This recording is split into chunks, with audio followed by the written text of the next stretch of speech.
চরণ পঙ্কজং সন্ত মঞ্চতে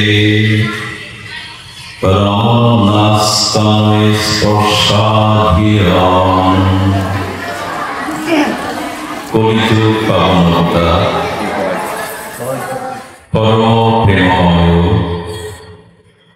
প্রেম পরতস্ত সীমা।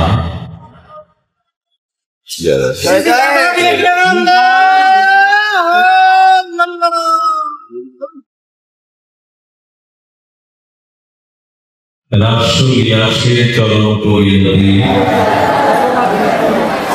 প্রেম বিভক্ত বিলাস শ্রীমূর্তি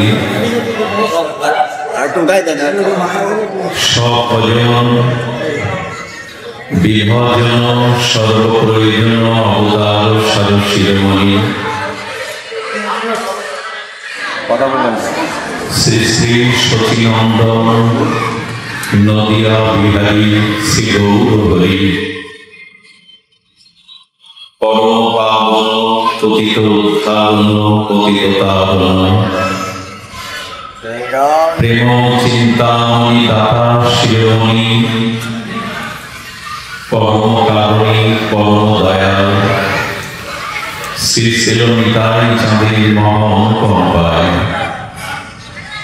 শ্রী শ্রী গান্ধারিকা গিরিধারী অভৃতকে অনুকম্পায় করুণায়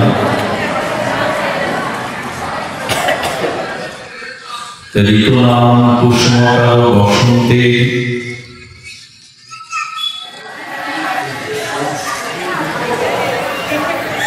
কৃষ্ণপক্ষীয় ভুবন পাবন বিশ্বমঙ্গল কলিযুগের জীবধর্ম যুগধর্ম শ্রী শ্রী হরিনাম সংকীর্তন মহাযজ্ঞে আজ গন্ধাদি অধিবাস মাঙ্গলিক শ্রীপর্ব। এই মঙ্গলময় মহামাঙ্গলিক শ্রীপর্বে বেশি নীলতলা মহাশ্রী মন্দির শ্মশান শ্রী অঙ্গনে ভাগবতীয় ভক্তিযোগে অমৃত যোগে শুভারম্ভে প্রারম্ভে জীবন ধন জীবন সর্বস্ব প্রাতঃস্মরণীয় কর্মবন্দনীয় অস্মাদীয় শ্রী গুরুপাদ পদ্মে পরার্থকোটি দণ্ডবত প্রণতি। এই মহান অমৃত যজ্ঞে ভাগবতীয় যজ্ঞে যিনি সেবাভক্ষ পরম আচার্য শ্রীপাদ সকলের বন্দনীয় পূজনীয় চরণ, যিনি ইতিপূর্বে আপনাদের সংকীর্তন রসে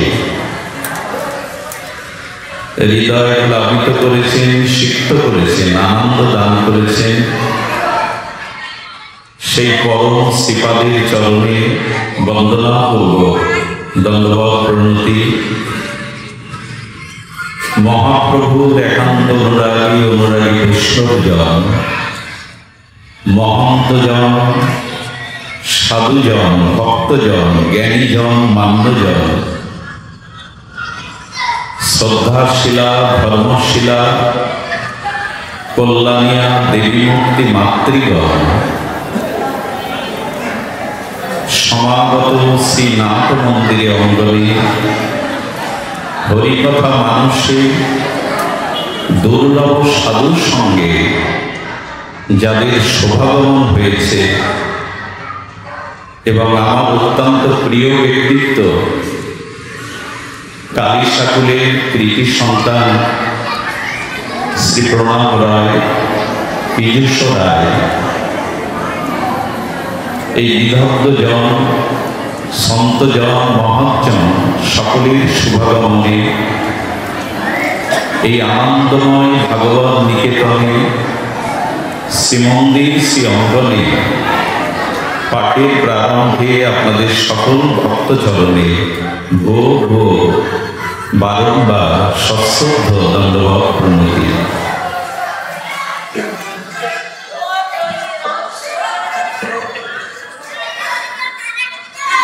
আপনারা জানেন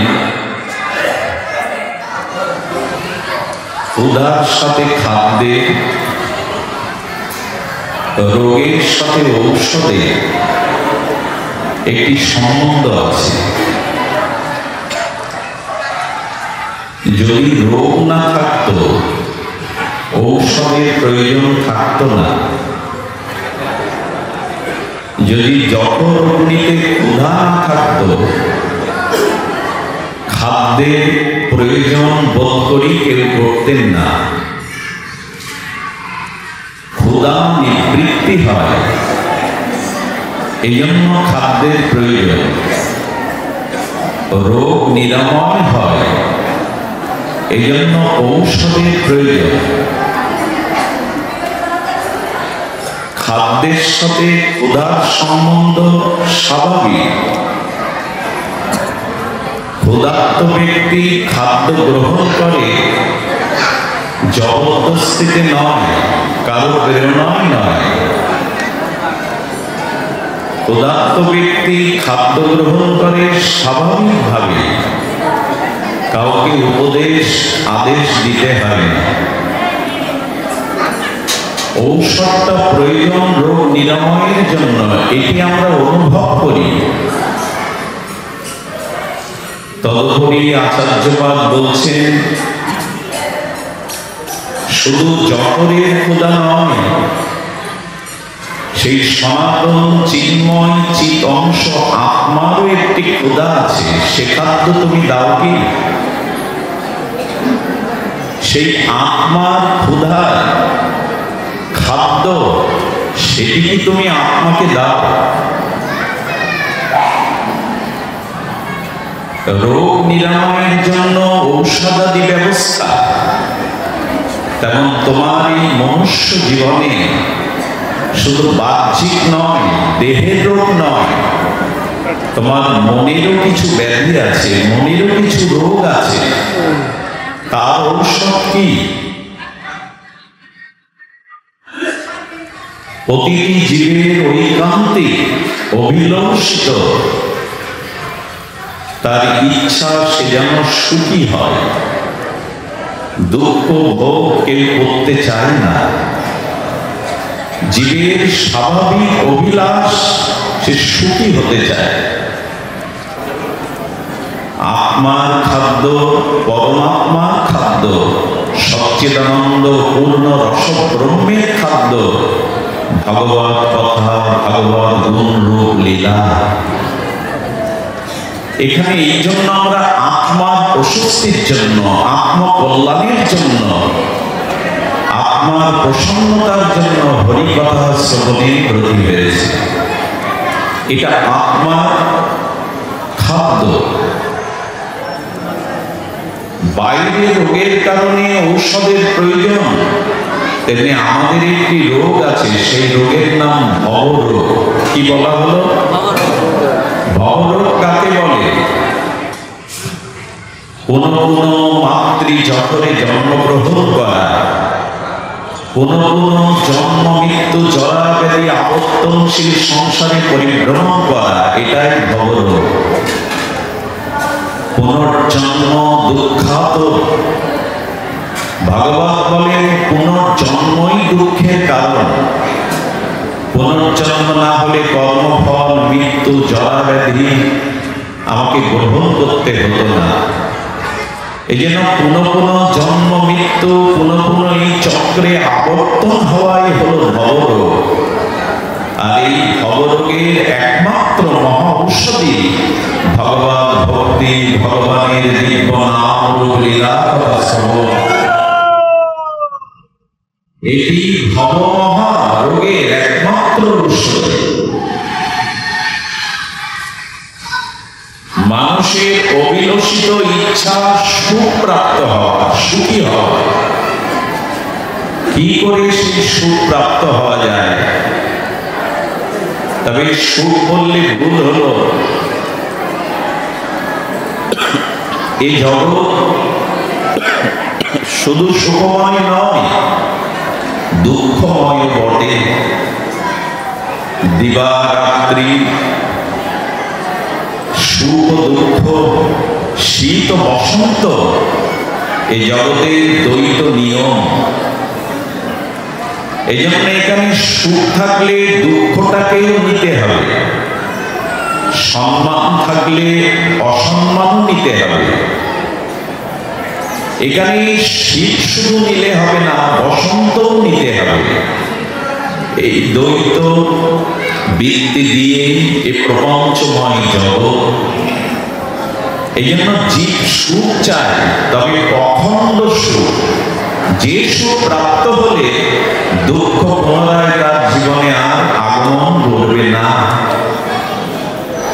অখণ্ড আনন্দ, অখণ্ড সুখ জীবের কাঙ্ক্ষিত চাওয়া, অভিলাষ।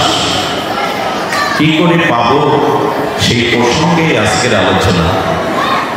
খণ্ডিত সুখ নয়, স্বল্প সুখ নয়, অখণ্ড সুখ আমরা কি করে পাবো, চিরন্তন সুখ কি করে পাবো, সেই প্রসঙ্গে আজকের আলোচনা।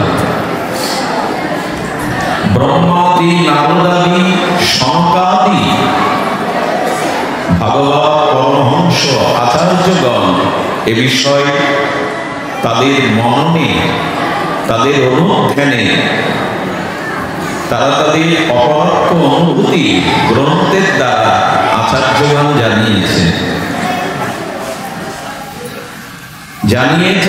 সবকর্মৎ ফলনায়ক এহা, করিও রামপদ পঙ্কজ নেহা। শ্রুতি পুরাণ সব গ্রন্থ কহাই, রঘুপতি ভগবতী বিনা প্রভু শুভ নহি।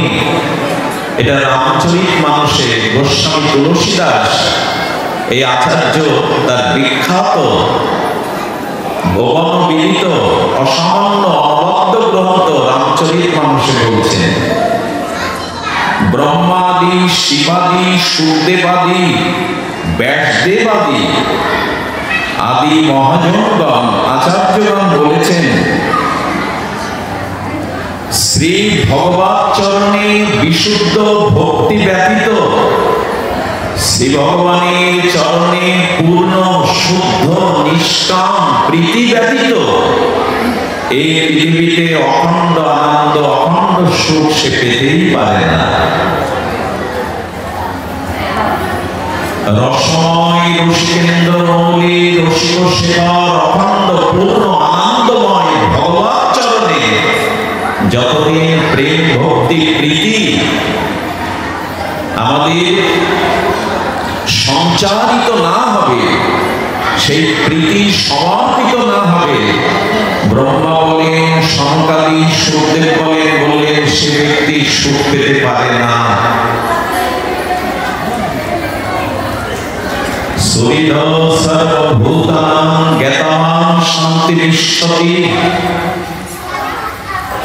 শ্রী গীতা বাক্যে অখণ্ড পরতত্ত্ব ভগবান কৃষ্ণ বললেন, আমি জীবের একমাত্র শরীর, জ্ঞাতামান, এই তত্ত্ব তো যিনি জানেন তিনি জগতের শান্তি লাভ করেন।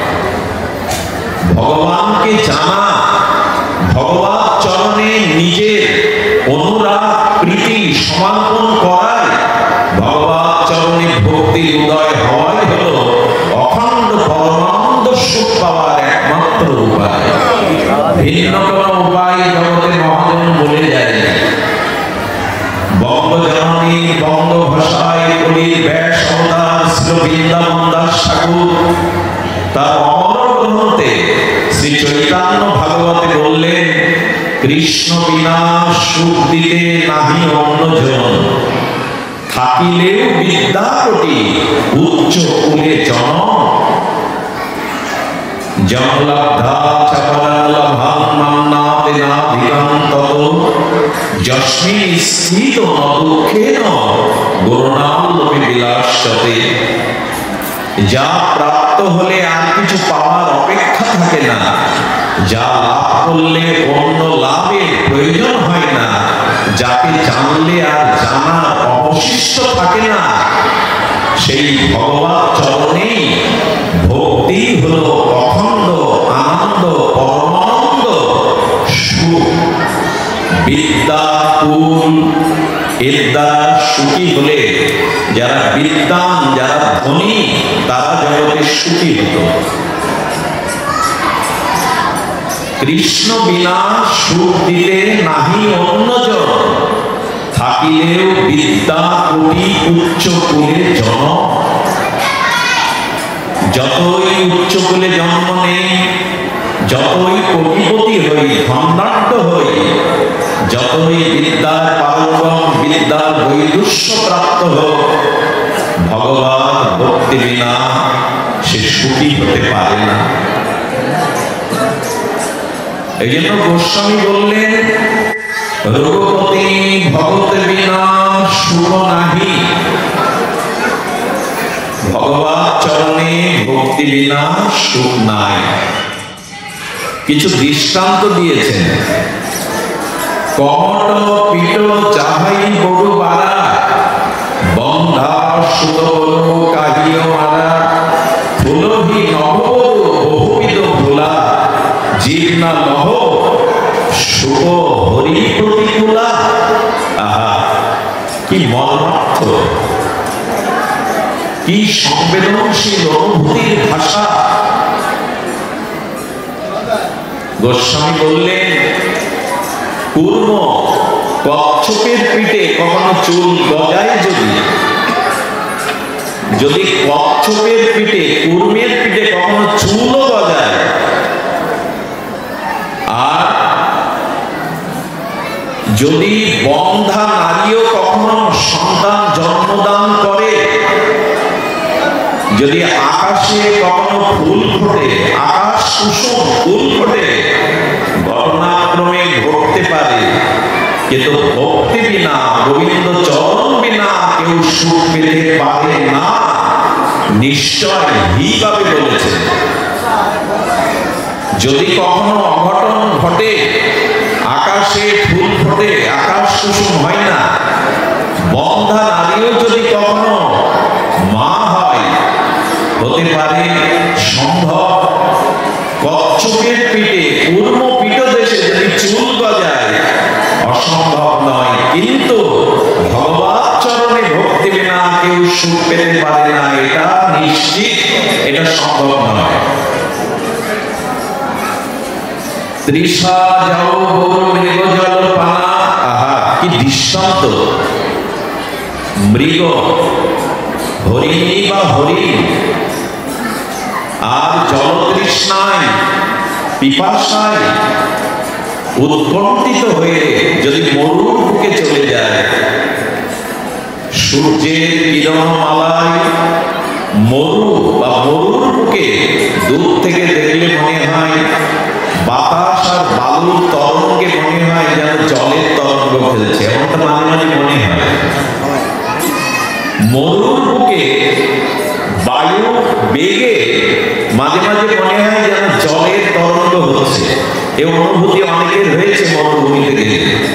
বালি বা মরুময় দূর থেকে দেখবেন যেন একটা জলের তরঙ্গ বইছে। ওটি শীতল সরোবরের জল মনে করে পিপাসার্ত হরিণী যদি ওই জল পান করতে ছুটে যায়, তৃষ্ণা মিটবে কি, জল পাবে কি? ওই তৃষ্ণায় যেতে যেতে একদিন তার মৃত্যু হবে। তৃষা যাই বড় মৃগজল পানা, বড় যাই শীত বিছানা। মরিচিকায় জল পাওয়া যায় না, তেমনি এই বাচ্চাগুলোকে সরিয়ে দিন তো, এই বাচ্চাগুলিকে সরিয়ে দিন তো। একজন উঠে সরিয়ে দিন বাচ্চাগুলো। আসলে ভাগবত এটি অন্তর্মনা হয়ে অন্তর্রাজ্যের জিনিস, তো কোলাহলে এটি পাওয়া যায় না। নিবৃত অন্তর মনা হয়ে নীরব স্থানে হরিকথা মানায়। এটি কোলাহল বা কোলাহলের জিনিস নয়। আমরা যেটুকু সময় এটি যথাযথ রূপে হরিকথায় নিবেদন করি, এটুকু প্রত্যাশা। তো মরীচিকার মরুভূমিতে যেমন জল দেখালেও তৃষ্ণার্ত ব্যক্তি বা হরিণ ছুটে ছুটে সে প্রাণত্যাগ করে, তেমনি কৃষ্ণ বিনা, ভক্তি বিনা, ভগবত আরাধনা বিনা এই সংসারের সমস্ত পদার্থ যদি কেউ পেয়ে যায়, সেই পদার্থ তাকে আত্মিক সুখ, আধ্যাত্মিক সুখ, পরমানন্দ, অখণ্ড সুখ দিতে পারে না। এই জন্য বিশ্ব সংসারে আজ ভৌতিক উন্নতি অনেক হয়েছে। আজ সারা পৃথিবীতে ভৌতিক উন্নতি অনেক হয়েছে। আপনারা সকলেই জানেন, বিজ্ঞ আপনারা, যোগাযোগ ব্যবস্থা থেকে শুরু করে প্রযুক্তি আজকে চরম শিখরে পৌঁছেছে। কিন্তু এর দ্বারা মানুষ সুখী হয়েছে, শান্তি পাচ্ছে, এটা বলা যাবে না। একটা ছোট কথা মন দিয়ে শুনুন, খুব মার্মিক কথা। লঙ্কেশ ত্রিভুবন বিজয়ী রাবণ, তিনি সোনা দিয়ে লঙ্কাকে বিকাশ ঘটিয়েছিলেন। সোনা লঙ্কা, এখানে দেবতারাও পর্যন্ত আদেশ পালন করত। তো স্বর্ণ লঙ্কার বিকাশ ঘটিয়েছিলেন পরাক্রমশালী বিশ্ববিদিত রাবণ। কিন্তু রামচন্দ্র ছিলেন বনবাসে, স্বর্ণ লঙ্কা ছিল না রামের কাছে। কিন্তু তপবনে বনবাসে রঘুপতি রামচন্দ্র যে সুখে ছিল, স্বর্ণ লঙ্কায় রাবণ সে সুখ পায়নি। আমরা লঙ্কার বিকাশ চাই না অযোধ্যার বিকাশ চাই?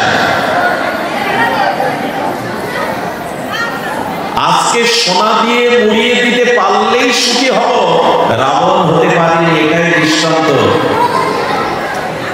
কিন্তু অযোধ্যা নিধিপতি রামচন্দ্র, তিনি সোনা দিয়ে অযোধ্যা বাঁধাননি, কিন্তু তিনি ছিলেন পরমানন্দে, সুখে।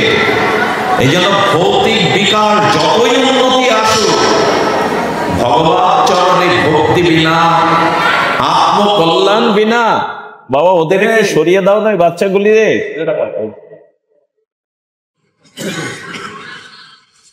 ভৌতিক উন্নতিতে শান্তি রাবণের হয়নি, আমাদেরও হবে না। ভৌতিক উন্নতিতে আমার অন্তরায় নয়, কিন্তু ভৌতিক উন্নতির সাথে সাথে আত্মিক কল্যাণ চাই, আত্মার প্রসন্নতা চাই। নালে রাবণের মতো আমাদের ধ্বংস আমরাই ডেকে আনব। আমার বলবার অভিপ্রায় হলো এই, যে ভক্তি বিনা, ভগবত চরণে সমর্পণ বিনা সুখ আমরা পেতে পারি না। কারণ ভগবত ভক্তি যার মধ্যে আছে, তার মধ্যে বিশেষ কিছু গুণ প্রকাশ হবেই। সূর্য উদয় হলে অন্ধকার যাবে, ভগবত চরণে ভক্তি হলে আপনার মধ্যে বিশেষ কিছু অপ্রাকৃত গুণ আসবে। সেই গুণের কারণেই আপনি পরম শান্তি, পরার শান্তি পাবেন। কি সেই গুণ? ধ্যান দিয়ে শুনুন। পঞ্চ পাণ্ডব তাদের ছায়া সঙ্গী হয়ে স্বয়ং ভগবান অবস্থান করতেন। ভাবা যায় অর্জুনের সারথীর দায়িত্ব কৃষ্ণ নিয়ে নিলেন। আচ্ছা, সারথীর দায়িত্ব যদি কেউ নেয়, তো রথটা মার্জন করা, পরিষ্কার করার দায়িত্ব কার? সারথীরও। সারথীর যে অশ্ব ঘোড়া, তাকে জল খাওয়াবে কে? অর্জুন না কৃষ্ণ? দায়িত্ব নিয়েছেন কে?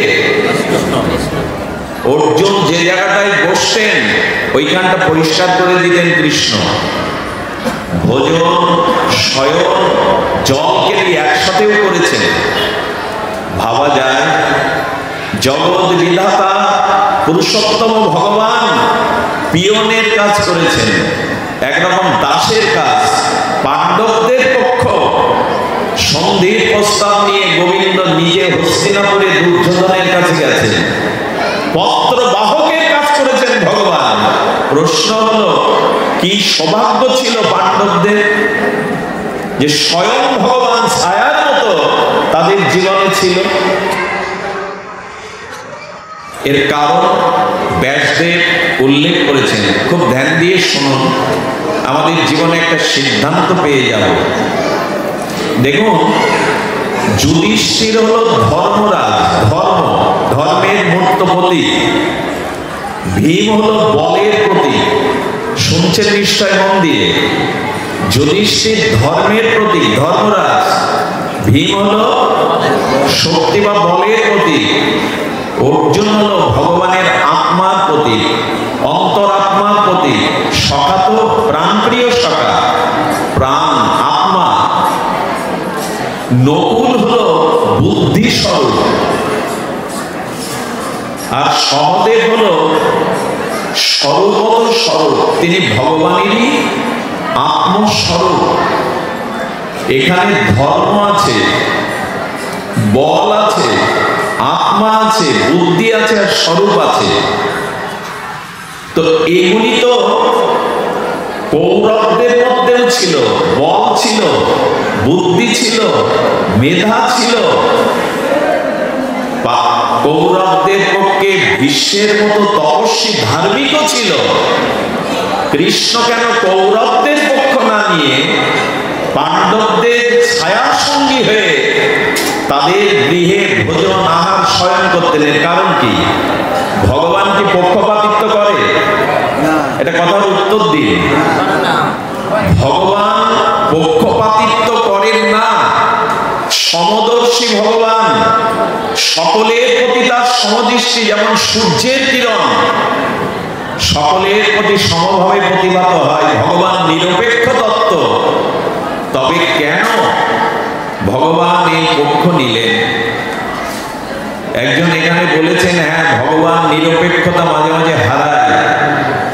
তার কারণ শুনুন, ভগবান নিরপেক্ষ তত্ত্ব যথার্থ সত্য, কিন্তু ভগবানের দয়া, ভগবানের করুণা, ভগবানের জীবের প্রতি তার কারুণ্য সমান হলেও কিছু কিছু ঘটনা জীবনে ঘটে যায়। আচ্ছা, আমার হাতে গ্যাংগ্রিন হয়ে যদি বা ক্যান্সারে রূপান্তরিত হয়, তো আপনি ডাক্তারের কাছে গিয়ে টাকা দিয়ে অনুরোধ করে হাতটা কেটে কেন বাদ দেন? হাতের সাথে কি আপনার শত্রুতা আছে? হাতটা কি আপনি অনিরপেক্ষভাবে বিবেচনা করেন যে হাত আমার না, এর প্রতি দরদ নেই? হাত কিন্তু আপনার নিরপেক্ষ, হাতকে আপনি ভালোবাসেন, কিন্তু হাতটা ডাক্তারের কাছে টাকা দিয়ে অনুরোধ করে অপারেশন করে কেটে বাদ দেন কেন? বলে এইটুকু যদি আমি নিরপেক্ষতা রাখতে গিয়ে, ভালোবাসতে গিয়ে ক্ষত, ওই ক্যান্সারটাকে বহন করে আমার পুরো শরীরটাই ধ্বংস হয়ে যাবে। ডাক্তারও বুকে ছুরি চালায়, তাতে অপারেশন করে আমাদের হার্ট অপারেশন করে নিরাময় করে, আর সন্ত্রাসীরাও বুকে ছুরি চালায়। দুটোই ছুরি, পার্থক্য আছে কিনা? ভগবান জগৎ কল্যাণের জন্য, আর যাকে তিনি হত্যাও করেন ধর্ম সংস্থাপনের জন্য, তারও কল্যাণ চিন্তা করেই করেন। ভগবানের হাতে যারা বধ হয়েছে, নিধন হয়েছে, সবাই সাধুর্য মুক্তি পেয়ে গেছে। এই জন্য জীব গোস্বামী ভগবানের একটা অপরূপ নাম দিয়েছেন, হতার গতি দায়ক। গোবিন্দের হাতে, ভগবানের হাতে যারা বধ হন, তারাও সাধুর্য মুক্তি পেয়ে যান ভগবান চরণে। হতার গতি দায়ক। ভগবান নিরপেক্ষ, কিন্তু আমাদের কল্যাণের জন্য, আমাদের হিতের জন্য মাঝে মাঝে তিনি যে ভূমিকা রাখেন। এখন প্রশ্ন হলো, পাণ্ডবদের পক্ষে ভগবান এভাবে ওতপ্রোতভাবে সর্ব সর্বস্ব দিয়ে কৃপা করুণা ভালোবাসা প্রীতি কেন ছিলেন? এর কারণ পাণ্ডবরা না। খুব মার্মিক কথা, এর কারণ দ্রৌপদী। পাণ্ডবদের পক্ষে ভগবানের এত প্রীতি এত করুণা শুধুমাত্র দ্রৌপদীর জন্য। কেন জানেন? দ্রৌপদী হলো দয়া। দ্রৌপদী কিসের প্রতি? দয়ার প্রতি। কেন বলছি জানেন?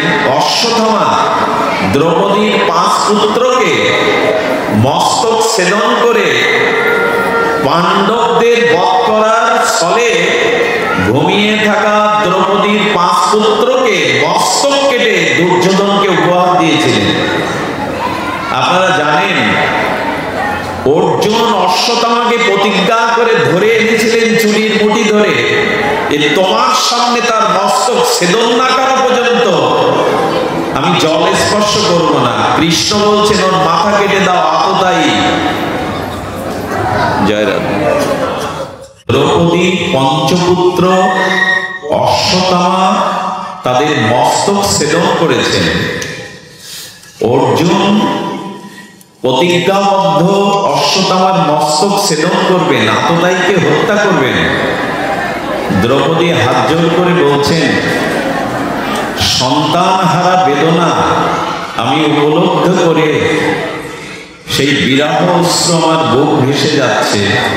আমি চাই না আমার মতো কোন মায়ের কোল খালি হোক, সেই মায়ের চোখেও জল আসুক। তোমার 5 পুত্র যে হত্যা করেছে প্রতিশোধ নেবে না পাঞ্চালী? কৃষ্ণ বলছেন আততায়ীকে বধ করা অধর্ম নয়। বলেন শাস্ত্রের বিচার শাস্ত্রে থাকুক।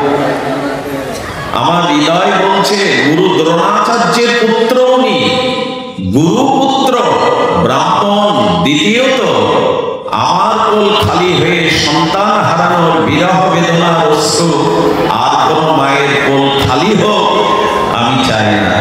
কৃষ্ণের চোখে জল এসে গেল। দ্রৌপদী, এত দয়া তোমার, এত করুণা তোমার। এই দয়ার কারণে কৃষ্ণ পঞ্চ পাণ্ডবদের প্রতি তার এত স্নেহ, এত করুণা, এত ভালোবাসা। শ্রীকৃষ্ণের অঙ্গুলি কেটে গেছে, ধ্যান দিয়ে শুনুন। পটরানী, মহারানী, রুক্মিণী, সত্যভামা, জাম্ববতী দাসীদের বলছে কাপড়ের টুকরো আনো। যাদবের অঙ্গুলি কেটে গেছে, দ্রৌপদীর সামনে দাঁড়িয়েছিল, রেশমের কাপড়টা ছিঁড়ে ফেললেন, সঙ্গে সঙ্গে কৃষ্ণের হাতে ব্যান্ডেজ করে দিলেন। কৃষ্ণ বলছেন দ্রৌপদী, রানী যারা তারা কাপড় খুঁজতে দাসীদের আদেশ দিল, তুমি নতুন কাপড় ছিঁড়ে ফেললে। সজল নয়নে কৃষ্ণা যজ্ঞশ্রী দ্রৌপদী বলছেন, হে ঘনশ্যাম, আমার দেহের চামড়া খুলে যদি তোমার চরণে পাদুকা করে দিতে পারতাম তবু আমার শান্তি হতো না। কৃষ্ণ বলল, যদি কখনো বস্ত্রের প্রয়োজন হতে হয় আমি তোমার জন্য বস্ত্র রূপ ধারণ করব। আমি তোমার জন্য বস্ত্র রূপ ধারণ করব। এক ঋষি স্তব করছেন গঙ্গায়, তো নদীর প্রবল স্রোতে ঋষির বসনের কাপড় স্রোতে ভেসে গেছে। দ্রৌপদী জল আনতে গিয়েছিল, দেখছে ঋষি লজ্জিত হয়ে জল থেকে উঠতে পারছেন না, নিজের অর্ধেক কাপড় ছেড়ে ভাসিয়ে দিল। একটা কথা আজকে হৃদয়ে নিয়ে যান, যুধিষ্ঠির ধর্মরাজ, আপনার জীবনে ধর্ম আছে কিন্তু দ্রৌপদীর দয়া যদি না থাকে আপনি ধার্মিক নন। দয়া বর্জিত ধার্মিক, ধার্মিক নয়। ধর্মের বিশেষ গুণ হলো তার মধ্যে দয়া থাকতে হবে। আচ্ছা, অর্জুন নাই, এই হলো বল। আপনার জীবনে যদি অর্থ বল, জনবল, শারীরিক বল থাকে আর আপনি যদি দয়াবান না হন, আপনি বলবান হয়ে শান্তি পাবেন না, ভগবান কৃপা পাবেন না। অর্জুন গোবিন্দের আত্মা, কিন্তু আপনার আত্মায়, জীবাত্মায় যদি দয়া না থাকে আপনি ধার্মিক নন, আপনি ভগবানের কৃপা পাত্র নন। আপনার বুদ্ধি থাকে সেই বুদ্ধিতে যদি দয়া না থাকে, করুণা না থাকে, ওই বুদ্ধি আপনার ধ্বংস বুদ্ধি, আত্মকেন্দ্রিক বুদ্ধি এনে দেবে, যেটা কৌরবদের হলো। ওদের বল ছিল না, ওদের পক্ষে বিশ্ব ছিল না, সবই ছিল, কিন্তু পাণ্ডবদের দয়ারূপী দ্রৌপদী ছিল, কৌরবদের দ্রৌপদী ছিল না। এই জন্য কৌরবদের পতন হলো, ওদের দয়া ছিল না। আজ আমরা দয়া শূন্য, জীবের প্রতি করুণা শূন্য, আমরা আজ আত্মকেন্দ্রিক। আমি বাঁচলে, আমি সুখী হলে হলো, অপরের সুখ, অপরের করুণা, অপরের শান্তি যার জীবন দ্বারা আসে না, তিনি কখনো ধার্মিক হতে পারেন না। তিনি বলবান হতে পারেন, বুদ্ধিমান হতে পারেন, ভগবানের স্বরূপ হতে পারেন। দয়া ব্যতীত, করুণা ব্যতীত কারোর শান্তি আসতে পারে না। এই জন্য নিবেদন করব, মনুষ্য জন্মটা শুধু নিজের ভাববার জন্য নয়, আত্মকেন্দ্রিকতার জন্ম নয়। এই মনুষ্য জন্মটা নিজের সামর্থ্যবান, নিজের হৃদয়বান হয়ে অপরের প্রতি দয়া ভাব রাখতে হবে। এই জন্য দ্রৌপদীর কারণে পঞ্চ পাণ্ডবদের প্রতি ভগবানের এত করুণা। আমি সময় দেব না, তো যেটা শুরু করেছিলাম আমরা, আচ্ছা জল মন্থন করে কখনো মাখন পাবেন? বালি মাড়াই করে তেল পাওয়া যাবে? কথাগুলো আমার না, গোস্বামী পাবে। বলে বালি মাড়াই করলে যেমন তার থেকে তেল পাবে না, 3 বার সরিষা মাড়াই করতে হবে। দুধ মন্থন করে, ঘোল মন্থন করে মাখন পাওয়া যাবে। জল সারা জীবন মন্থন করলে মাখন, তেমনি বিনা হরি ভজন মানুষের জীবনেও শান্তি আসতে পারে না। ভগবান ভজন ব্যতীত কারো জীবনে শান্তি আসতে পারে না। দেখুন ভগবান কি করতে পারে।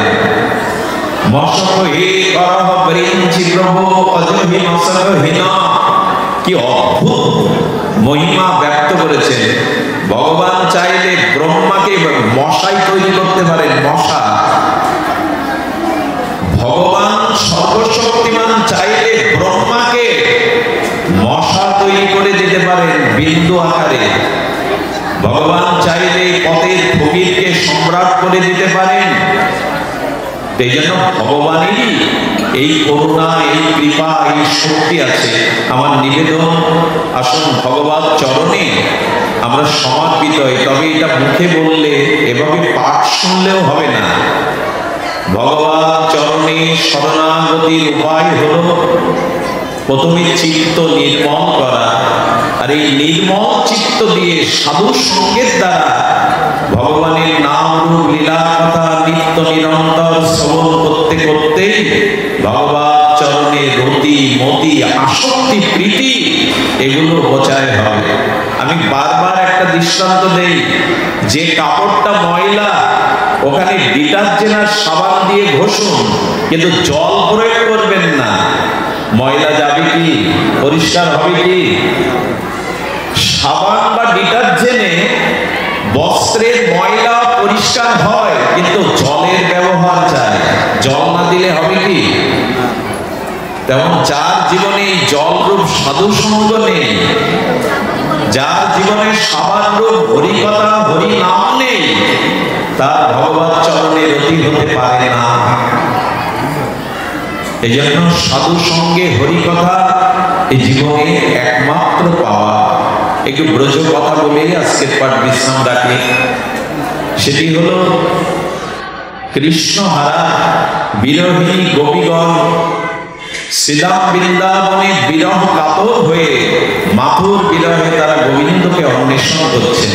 একটু ধ্যান দিয়ে সামান্য সময় এই কথায় মনোনিবেশ করুন। রাধারানী স্থূল কমল পদ্ম দেখে গোবিন্দের বদন মনে করে মাঝে মাঝে জড়িয়ে ধরে। বৃন্দাবন বনময় আনন্দময় বৃন্দাবনে তমাল কালো বৃক্ষেতে সোনালী লতা জড়িয়ে আছে। ওই কালো বৃক্ষের সোনালী লতাকে গোবিন্দ মনে করে রাধারানী মাঝে মাঝে জড়িয়ে ধরে। নীল যমুনার জলে কতবার রাধারানী ঝাঁপ দিয়ে নিজের আত্মকে হনন করতে গেছেন, কিন্তু যমুনার স্বচ্ছ নীল জলে রাধারানী নিজের মুখ না দেখে গোবিন্দের মুখ দেখে তার মরা হলো না। মরিব মরিব সখী নিশ্চয় মরিব, কানো হেতা গুণনিধি কালে দিয়ে যাব। আমি মরবো, কিন্তু আমার কানাইকে, আমার প্রীতমকে আমি কার কাছে দিয়ে মরবো? তাই মরাও হলো না। রাধারানী মাঝে মাঝে ধোলাই ধূসরিত অঙ্গে দশম দশায় মূর্ছিত হয়ে পড়ে যান। রাধারানীর বিরহ দেখে সূর্য কিরণে পদ্ম আর প্রকাশ হয় না। ভ্রমর ফুলে বসতে ভুলে গেছে, মধু আস্বাদন করতে ভুলে গেছে। গোপী রাধারানীর বিরহ দেখে ভ্রমর আর গুঞ্জন করে না। সুখ এবং শাড়ি এরা গীত সঙ্গীত রসালাপ করে না, গান গাইতেই ভুলে গেছে। নিখিল বৃন্দাবনের রাধারানীর বিরহে যখন সকলেই কাতর,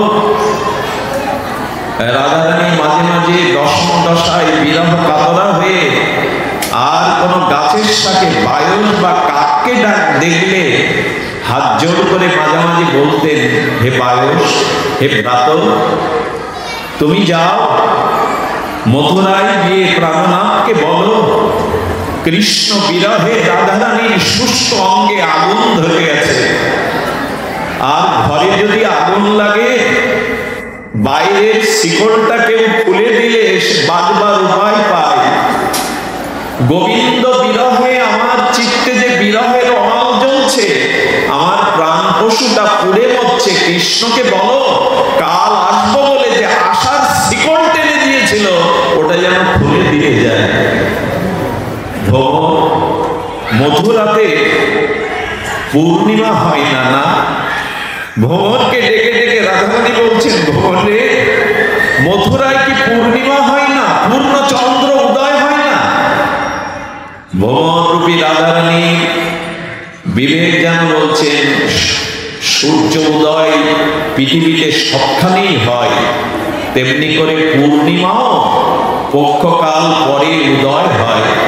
রাধারানী বললেন, যদি পূর্ণিমার চাঁদ মথুরায় উদয় হতো, মথুরা নাথের আমাদের কথা মনে করত। কারণ রাসে আমরা গৃহ সুখ দেহ সুখ সব জলাঞ্জলি দিয়ে কৃষ্ণের চরণে রাস মঞ্চে এসেছিলাম। অন্তত এই কথাটি তার চাঁদ দেখলে, পূর্ণিমা দেখলে মনে পড়ার কথা। মনে হয় মথুরাতে চন্দ্রের উদয় হয় না। আচ্ছা, মানুষ যদি লোহার আংটি ব্যবহার করতে করতে তামার আংটি পায়, লোহার থেকে তামা কিছুটা উন্নত হয়, লোহার অঙ্গরিটি বাদ দিয়ে তামার অঙ্গরি ব্যবহার করে। তামা থেকে কেউ যদি রূপার আংটি পায়, তামার মূল্যটা কিছুটা হ্রাস হয়, এই জন্য রূপার আংটি ব্যবহার করে। রূপার আংটি থেকে কেউ যদি স্বর্ণ সুবর্ণ অঙ্গরি পায়, রূপার আংটি ম্লান হয়ে যায় স্বর্ণের অঙ্গরির কাছে। আর কেউ যদি হীরার আংটি পায়, তবে স্বর্ণ অঙ্গরুটি সে ত্যাগ করে। আমার মনে হয় আমি সেবা জানি না, আমার ভেতরে রুচি নেই, সেবা নেই, আমি গোয়ালা, আমি শিক্ষিত নই, আমি সঙ্গীতজ্ঞ নই। মথুরায় যারা রানী হয়েছেন, নিশ্চয়ই সেই রুক্মিণী সত্যমা আমাদের থেকে গুণবতী, আমাদের থেকে সুশিক্ষিতা।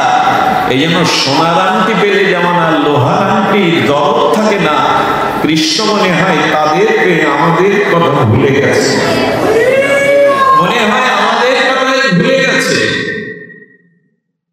রাধারানী বিরহ কাতরা হয়ে এমনি করে করে আর কৃষ্ণ বিরহে দহন জলে জ্বলছে। আমি এটা বলছি এই কারণে, রামকৃষ্ণ পরমহংসদেব বলেছিলেন, ওগো সংসারের জন্য, স্ত্রী পুত্রের জন্য ব্যথায় ঘটি ঘটি কাঁদো, ওই ভগবানকে না পাওয়ার বিরহে তো এক কথা চোখের জল ফেলে না। 「 চোখের অশ্রু দুই প্রকারের, একটা হচ্ছে চোখের জল ফেলে না। চোখের অশ্রু দুই প্রকারের, একটা হচ্ছে চোখের জল ফেলে না। চোখের অশ্রু দুই প্রকারের, একটা হচ্ছে চোখের জল ফেলে না। চোখের অশ্রু দুই প্রকারের, একটা হচ্ছে চোখের জল ফেলে না। এক সাংসারিক বিরহের অস্ত্র, আর ভগবানকে না পাওয়া, ভগবানকে সেবা না করা, এই বিরহ অস্ত্র। অস্ত্র দুই প্রকার। আমাদের চিত্তে যতদিন ভগবানকে না পাওয়ার বিরহ, ভগবানকে কি করে অন্বেষণ করতে হয়, কি করে ভজন করতে হয়, মহাপুরুষগণ সেটা জানিয়েছে। পরমহংস রামকৃষ্ণদেব উনি দক্ষিণেশ্বরে, যে এলাকায় দক্ষিণেশ্বরে রানী রাসমণির মন্দির, ওর আশেপাশে সাঁওতালদের বসবাস ছিল। কলকাতা মহানগরীর বুক চিরে ভাগীরথী গঙ্গার তীরে গোধূলি বেলায় অস্তগামী সূর্যের দিকে তাকিয়ে রামকৃষ্ণ মেঝেতে মুখ ঘষতেন, ছটফট করে বলতেন, মা দিন তো চলে গেল, দেখা তো দিলি না, দিবা অবসান হলো, আমি তো তোমাকে পেলাম না মা। এই বৃদ্ধ তীরবৃদ্ধ পাখির মতো ছটফট করতেন। সাধারণ মানুষ না বুঝে বলতো, তোমাদের ঠাকুরের কি মির্গির রোগ, সন্ধ্যা হলেই গোধূলি বেলায় ছটফট করে? এটা সবার হয় না গো। ভগবানকে পাওয়ার জন্য হৃদয়ের ব্যাকুলতা সকলের হয় না। এই জন্য যদি ভগবানকে না পায়, এ জীবন পরিপূর্ণ নয়, সমর্থ নয়, এ জীবন অপূর্ণই থেকে যাবে। ভগবানকে পাওয়ার জন্যই চাই ব্যাকুলতা। এটি কম সৌভাগ্যে হয় না। এটি হয়েছিল ব্রজবাসীদের, গোপীদের।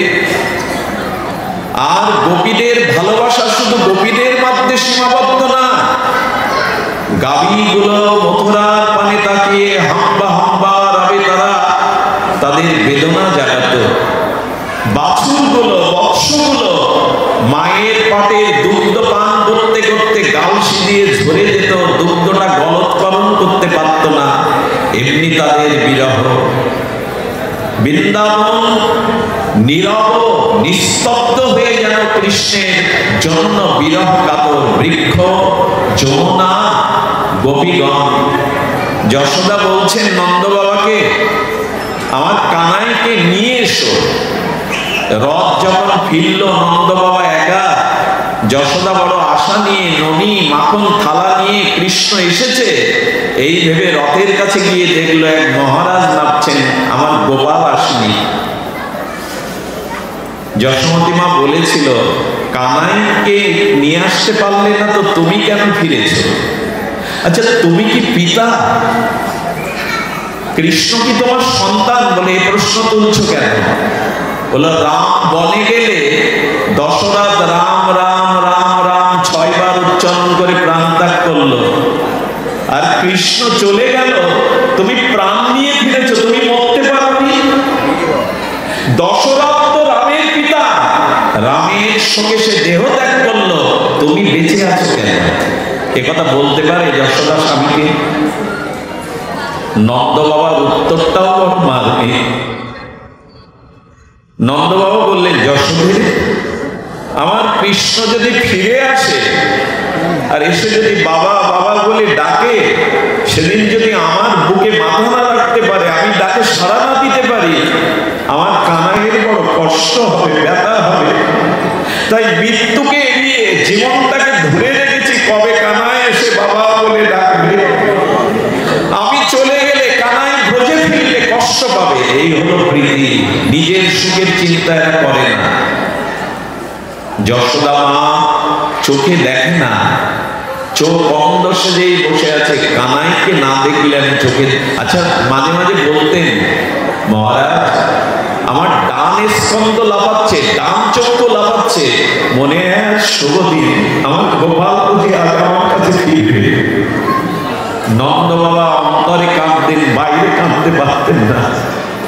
যশোদা চোখ লাফালে, হাতের স্কন্ধ কাঁপলেই যদি কানাই ফিরে আসতো, ওটা আমারও মাঝে মাঝে লাফায়, কানাই আসবে না, সহসা আসবে না। সখাগণ গোষ্ঠে গিয়ে দেখে মুরলীর ধারী নেই, বংশীধারী নেই। মথুরার দিকে কোনো রথ আসতে দেখলে ওরা আনন্দে, একদিন রথ আসছে, মনে করছেন অক্কুরের রথ, আজ বুঝি কানাইকে ফেরত দিতে অক্কুর মহারাজ আসছেন। দূরে ছুটে গিয়ে কি করলো জানেন? মধুমঙ্গল, তমসুকা, মনসুকা, সুবল সখারা বলছেন, কানাই আমাদের কাল আসবো বলে চলে গেছে, কানাই রথ থেকে নামবে, আমরা কানাইয়ের মুখপানে চাইবো না, অন্যদিকে অভিমান করে ফিরে থাকবো, কানাই এসে আমাদের মান ভাঙালে তবে ওর দিকে চাইবো, কথা বলবো। রথের পাশে গিয়ে অন্যদিকে অভিমানে তাকিয়ে আছে, আসলে সে রথে কানাই আসেনি। একজন বলল, রথের সামনে রথটাকে রুদ্ধ করে তোমরা অন্যদিকে তাকিয়ে আছো কেন? কণ্ঠস্বর শুনেই দেখছে তাদের কানাই নাই। সখারা মূর্ছিত হয়ে পড়ে গিয়ে পাথরে মাথা ঘটে বললেন, কানাই রে, তুই ছাড়া যে ব্রজে বাঁশি বাজে না, তুই ছাড়া যে আনন্দ নেই। আমাদের বিশ্বকবি রবীন্দ্রনাথ উনি ব্রজলীলা, সখার সাথে গোষ্ঠলীলা নিশ্চয়ই অধ্যয়ন করেছেন। উনি ওনার এক চরণে লিখেছেন, আগামী কোনো জন্মে যদি গোষ্ঠের রাখাল হতে পারতাম, বিশ্বকবি অনুভূতি জানিয়েছে, যদি কোনো জন্মে ব্রজের রাখাল হতে পারতাম, তো রাখালরাও বিরহে পাথরে মাথা কেটে বলে, আজ আর আসবে না, আবার আগামী দিনের প্রতীক্ষা। রাধারানী মাঝে মাঝে বলতেন, ললিতা, কৃষ্ণ পেয়েছি, আমার প্রাণনাথকে পেয়েছি। জড়িয়ে ধরে বললেন, কোথায়? বললেন, এই দেখ, আমার নখের জড়ির মধ্যে শ্যামসুন্দর দেখা দিয়েছে, বলেই বুকে জড়িয়ে ধরত। এসবের ভাষা দিয়ে ব্যাখ্যা করার কথা। এই জন্য ভগবানকে ভালোবাসার একটা বিরহ জাগিয়ে রাখুন। আমি স্ত্রী পেয়েছি, সন্তান পেয়েছি, বাড়ি গাড়ি পথ প্রতিষ্ঠা পেয়েছি, কিন্তু তোমায় পাওয়া হয়নি, এই বিরহটা জাগিয়ে রাখুন। শয়নে স্বপনে বিরহ জাগিয়ে রাখুন। সম্মান পেয়েছি, অর্থ পেয়েছি, সুন্দরী স্ত্রী পেয়েছি, পুত্র কন্যা পেয়েছি, জীবনে শুধু তোমায় পাওয়া হলো না, এই বিরহটা যেন জেগে থাকে আমাদের হৃদয়ে। তোমায় ঘরে হয়নি আনা, যেন এই কথাটি রয় মনে, যেন ভুলে না যাই, বেদনা পাই শয়নে স্বপনে। আছে আমাদের সে বেদনা? বেদনা নাই। এই জন্য ওই ভগবানের প্রতি প্রীতিটা হলো তাকে পাওয়ার জন্য এই ব্যাকুলতা। সবরই কত বছর, কত যুগ রঘুপতি রামচন্দ্রের জন্য ফুল সাজিয়ে রাখত পথে, আমার রাম আসবে, আমার রাজীব লোচন আসবে, তার পায়ে যেন কাটা বিদীর্ণ না হয়, কাপড় না ফোটে। বৃদ্ধা জরাতুর সবরই ফুল দিয়ে বিছানা করে রাখতো, গাছের পাতা পড়লে নড়ে উঠতো, ওই বুঝে আমার রাম এলো। এই প্রতীক্ষা আছে আমাদের জীবনে। প্রতিদিন মালা গেঁথে রাখতো, হাতে ঘা হয়ে গেছে সুছিদ্র হতে হতে, তবু মালা গাঁথা চাই, রাম যদি আসে, ভিকারিনী কাঙালিনী, আমি কি দেব রামকে? তাই বনফুলে মালাটা প্রতিদিন গেঁথে গেঁথে শুকিয়ে রাখতো। প্রতীক্ষা আছে আমাদের। ব্রজবাসী মায়েরা ঘরে মাখন সাজিয়ে দরজা উন্মুক্ত করে দরজার পাশে বসে অপেক্ষা করত, কানাই কখন আসবে, গোপাল কখন আসবে। যে ঘরে গোবিন্দের আসবার প্রতীক্ষা নেই, গোবিন্দকে সেবা আনন্দ দেওয়ার কোনো উপচার নেই, সে ঘর যতই সাজানো থাক, সেখানে শান্তি থাকতে পারে না। ঘরটাকে গোবিন্দের অপেক্ষার জন্য অপেক্ষা করতে হবে, তার সুখের জন্য কিছু ব্যবস্থা ঘরে রাখতে হবে। গোবিন্দ এক গোপীর ঘরে গিয়ে দেখে ননি নাই, মাখন নাই। গোবিন্দকে বোকা বানাবার জন্য মাখন ননি সরিয়ে রেখেছে ঘর থেকে। কানাই যেতে যেতে অঙ্গুলি তর্জনী চেয়ে বলছেন, যে ঘরে আমার জন্য কিছু থাকে না, যে ঘরে আমার উপচার নেই, সে ঘরে আমি আগুন জ্বালিয়ে দেবো, দাও দাও করে ওই ঘরের মানুষদেরও পোড়াবো। ব্রজবাসী মা বললেন, বা কানাই বা, ঘর পোড়াবি? মাখন না পেলে ঘর পোড়াবি? ভাগবত বলেন, কৃষ্ণ ভুল বলেনি। যে ঘরে আমার ভগবানকে আনন্দ দেওয়ার কোনো উপচার নেই, গোবিন্দকে সুখ দেওয়ার কোনো বস্তু নাই, গোবিন্দ বললেন, অশান্তির অনলে আমি সেই ঘর পোড়াবো, বাইরের আগুনে নয়। এই জন্য আসুন, জীবনে আমরা অখণ্ড শান্তি চাই। আচ্ছা, এখানে বলুন তো, আমি আগেই বলেছি কত বিজ্ঞজন, কত মহাজন এখানে বসে হরিকথা শুনছেন। এইখানে আমার মতো নগ্নমার নরকের কীট ঘোর মূর্খ এই ব্যাসপীঠের নিতান্তই অযোগ্য, ভজন নেই, সাধন নেই, বিষয়সক্ত জীব আমি।